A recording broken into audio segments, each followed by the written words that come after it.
Նոր զարգացումներ կան ըստ էության արդեն եկեղեցի իշխանություն հարաբերություններում այսօր Նիկոլ Փաշինյանը որպես փաստ գրել է, որ կաթողիկոսը զավակ ունի եւ եթե նա հերքի ինքը անհետքելի փաստեր կներկայացնի, այսպես միջև ուր է գնալու։ Նախորդ հանդիպման ես սառիթով ուրեմն ձեզ ընդամենը օրեր առաջ հարցազրույց տվել եմ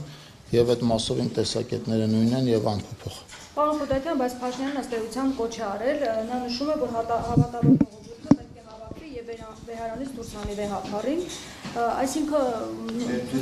ցույցեր են իրականացվելու բռնուժով հանելու եք նրան դուրս։ Եվ այդ քաղաքացիների մեջ դուք լինելու եք։ Որ քաղաքացիներ։ Որ գնաք վեհարանից կաթողիկոսին դուրս հանեք։ Ես կարծում եմ մեր նախարարությունը այդ իրավիճակում գործառույթներ չունի իրականացնելու։ Ես ասեմ որպես քաղաքացի եւ որպես քրիստոնյա մտահոգված եմ եկեղեցու հիմնական կարգերից մեկի խախտման կամ թվացial խախտման մասով կամ վարչապետի հայտարարությունից հետո արդեն խախտման մասով ես դրա հետ կապված կարծում եմ որ դա եկեղեցու ուրեմն կարևոր ավանդույթներից մեկն է, որ իմիջիալոց իշխանությունը չի բերել օրակարգ այդ դարերով փոխանցված ավանդույթը եւ կարծում եթե այնտեղ կա խախտում, դա պիտի ունենա հետևանք մնացածի մասով ես Պարոն Խուդատյան ներողություն Ես ասացի, որ մեր պլաններում, իմ պլաններում այդպիսի բան չկա, մեր նախարարության պլաններում այդպիսի բաներ չկա։ Ինֆորմացված չեմ հայտարարության մասին, ձեզանից լսեցի։ Խուդատյան, դուք այս մասին քննարկումներ արդյոք եղել է եւ առաջիկա մենք կարող ենք տեսնել, որ ակցիաներ է իրականացում, որովհետեւ Փաշինյանն ըստ էության կոչ արել ժողովրդին։ Ոչ նախարարությունում, ոչ կուսակցությունում, գոնե իմ մասնակցությամբ, իմ ներկայությամբ այդպիսի քննարկում չեն եղել։ Կարծում եմ հայեցողական եք մեկնաբանը։ Հասարակության շատ հատված ասում է, որ ըստ էության այս ամենը ուղիղ կապ ունի վեհապարի Շվեյցարիայում տեղի ունեցած ելույթի հետ, նաև Ադրբեջանի պահանջների հետ եւ ըստ էության ԿՊ-ն 7 տարուց ավել է արդեն իշխանությանը եւ ինչու հիմա առաջացավ այս հարցը եւ սա կապում են ուղիղ վեհապարի գործունեության հետ։ Նախ ծանոթ չեմ Շվեյցարիայում, եթե չեմ սխալվում, ասացիք այդ ելույթի բովանդակությանը, պիտի ասեմ, որ ընդհանրապես Հայաստանում տեղի ունեցող ես տեղյակ եմ մեր նախարարության համակարգման ոլորտում հիմնական անելիքներին, իսկ դրանք այնպեսի շատ են, որ այո, հաճախ ժամանակ չի լինում հասկանալ Շվեյցարիայում ով ինչ բովանդակությամբ ելույթ է ունեցել։ Հիմա ասեմ Հայաստանի ներքաղաքական օրակարգում ցանկացած հարց, որը լինում է սկսած սահմանադրական փոփոխություններից, ընդդիմադիր որոշ շրջանակներ, ցավոք սրտի լրատվական ուրեմն տարբեր գործընկերների հետ համատեղ ուղղում են դեպի Ադրբեջան, այդպիսով արգելակելով նաև երկրում են process-ների իրականացումը, որոնք բնականon են, որոնք պիտի բխեն Հայաստանի Հանրապետության կարևոր շահերից, մեր պետության պետականության ավելի ամրապնդելու տեսանկյունից, այդպիսի դառը փորձ ունենք սահմանադրական բարեփոխումների մասով եւ հիմա կարծում եմ նույն շրջանակները այս հարցը ուղղորդում են այնտեղ, որտեղ որի հետ այս հարցը ընդհանրապես կապ չունի։ Խուդատյան Հայաստանը նույն process-ը սկսվում, այսինքն այս ամենը զուգադիպություն է, ամեն անգամ այնտեղից ինչ-որ պահանջում չի։ Ես ասացի արդեն իմ տպավորությունը, պիտի արձանագրեմ, որ տարբեր տեղերից տարբեր շրջանակներ շահագրգռված են Հայաստանի ինքնիշխանությանը հասնող վնասների մասով եւ չեմ բացառում, որ այդտեղ իմ ասած եւ ձեր ասած շրջանակների շահերը համընկնում են։ Գործնականորեն ինչպես է իշխանությունը բարձելու, օրինակ եթե ի վերջո հաջողվի, կաթողիկոսին հեռացնել նոր կաթողիկոսի ընտրությանը, որին իհարկե իշխանությունը չի մասնակցելու այլ եպիսկոպոսների, բայց ինչպես եք ընտրելու, ինչպես եք բարձելու նոր տեխնացուն համապատասխանում է այդ բոլոր չափորոշիչներին, թե ոչ։ Հարգելի գործընկերներ, ես նորից պիտի ասեմ, ցավոք սրտի կամ բարեբախտաբար, այս դեպքում բարեբախտաբար տարածքային կառավարման եւ ենթակառուցվածքների նախարարության բազմաթիվ ոլորտներից ոչ մեկի մեջ ձեր ասած հարցը չի մտնում եւ ես այդտեղ պիտի ասեմ որ ԿՊ ներկայացուցչի ոչ թե շատ լավ թիմի անդամի մասով ասեցի նաեւ որ կուսակցությունում իմ ներկայությամբ առնվազն այդպիսի քննարկումներ չեն եղել ինչպես եք բարձելու որ օրինակ X եպիսկոպոս արքեպիսկոպոս եթե այդպիսի քննարկումներ չեն եղել ինչպես իմանամ ինչպես են բարձրանում բայց պարոն Խուդատյան տպավորություն է որ Նիկոլ Փաշինյանն ու որոշ ԿՊ-ականներ ուղիղ 10 օր առաջ են քրիստոնեություն ընդունել եւ դարձել հայ առաքելական եկեղեցու հետեւորդ ինչու է նման տպավորություն արժանի որովհետեւ ստատուսներ են գրում այ մենք մտահոգված ենք մեր եկեղեցու SSSS հարցերով Ինչու հենց 10 օր առաջ էլի որոշեցին արդյոք 10 օր առաջ են ի վերջո ընդունել քրիստոնեություն է ձեր մոտ այդ հարցի մանիպուլյատիվ մասի մեկնաբանությանը չեմ էլ ուզի նույնիսկ անդրադառնամ, որովհետև դուք նախորդ տարի դե հիմա հարց եք տալի, որի պատասխանը դուք գիտեք հիմա նախորդ 1 ամիս առաջ, 3 ամիս առաջ, 8 ամիս առաջ հարցնում եք, իսկ ինչու է վարչապետ օրինակ տաղավար տոները շնորհավորում սաղմոսներ կարդալով։ Օրինակ հիմա դուք չեք տվել բազմաթիվ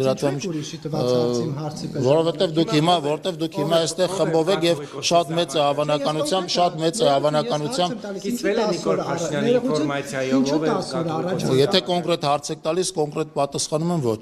Պարոն Խուդատյան, դուք Նիկոլ Փաշինյանի Ես այդպիսի ինֆորմացիա չունեմ։ Պարոն Խուդատյան, դուք կառավարության նիստում եք, երբ վարչապետ Փաշինյանը ձեր առջև նստած խոսում էր ճուլանացված եկեղեցիների մասին, եթե չեմ սխալվում, հենց ձեր զեկուցած հարցի շարունակությունն էր, հա, այդ աղմկահարույց հայտարարությունը։ Դուք ձեզ ինչպես զգացիք, իսկապես գտնում եք, որ մեր եկեղեցիները ճուլանացված են, թե՞ չէ։ Առնվազն այդ հայտարարությունից հետո համացանցում հայտնվեցին բազմաթիվ փաստեր, բազմաթիվ նկարներ, որոնք եւս մեկ անգամ հաստատում են, որ վարչապետի այո, այդպիսի բազմաթիվ նկարների եմ ես հարգելի գործընկերներ, եթե հարցը տալիս եք, թույլ տվեք մինչև վերջ պատասխանեմ։ Նորից պիտի ասեմ, համացանցում հայտնվեցին բազմաթիվ այդպիսի նկարներ, որոնք եւս մեկ անգամ եկան ապացուցելու, որ մենք այնտեղ խնդիր ունենք եւ մեր բազմաթիվ գործընկերներ այդ խնդիրը փոխանակ նկատեն եւ գնանք այդ խնդիրների լուծմանը, ընդհակառակը հայտարարությունից անմիջապես հետո անցան հերքելուն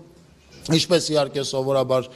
լինում է, մենք այդ ձեռագրին սովոր ենք, արդեն չենք էլ ուզում մեղադրել եւ այդ մասով բովանդակային քննարկման մեջ չենք էլ ուզում մտնել, ընդհանուր առմամբ պատկերը այդ է։ Դուք կարծում եք, որ վարչապետը իր վարչապետի լիազորություններից բխող բոլոր պարտականությունները պիտի դնի մի կողմ, զբաղվի եկեղեցու հարցով։ Իսկապես գտնում եք, որ սա այդ ամենակարևոր հարցն է, որ նա հիմա պիտի Շատ լավ, հանրապետության վարչապետը իր բազմաթիվ հրապարակումներում ասել է, որ սա այս հարցը հետաքրքիր է եւ նաեւ ես եմ ասել մի քանի անգամ եւ մեր այլ գործընկերներ, որ այս հարցը մեզ հուզում է եւ այս հարցը մեզ ուրեմն անդրադառնում է այնքանով, որ մենք հայ քրիստոնյաներ ենք, ովքեր հայ առաքելական եկեղեցու հետևորդներ են եւ որպես քրիստոնյա եւ որպես հայ առաքելական եկեղեցու հետևորդներ, այո մենք կարող ենք բարձրաձայնել այս հարցը եւ նաեւ բարձրաձայնում ենք այդ հարցը։ Ռեջիս դատելով դուք ֆուտբոլն էլ է ձեզ համար հետաքրքիր ու ոնց որ Ռեալ Մադրիդի բանն եք, երկրպագուներից եք, դա էլ է ձեզ համար հետաքրքիր զոնա, ուրեմն դուք պիտի մտնեք այդ թիմի քաղաքականության Նախ ասեմ, որ ինձ ամենաշատը հետաքրքիր է Հայաստանի ազգային հավաքականը եւ այս Հայաստանի ազգային հավաքականի երկրպագու եմ, կուզեմ լրատվամիջոցների համար մի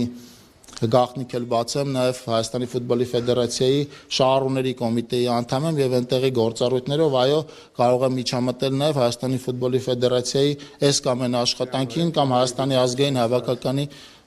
գնահատական, հիմա գնահատական կտակ չէ շահառուների կոմիտեն Չէ, ձեր մասը չէ։ Շահառուների կոմիտեն իրականում այդպիսի գործառույթ չունի, բայց դրանք էլ գնահատականների հարց են, մեկի համար ինչ-որ բան լավ է, մյուսի համար ինչ-որ բան վատ է, այնուամենայնիվ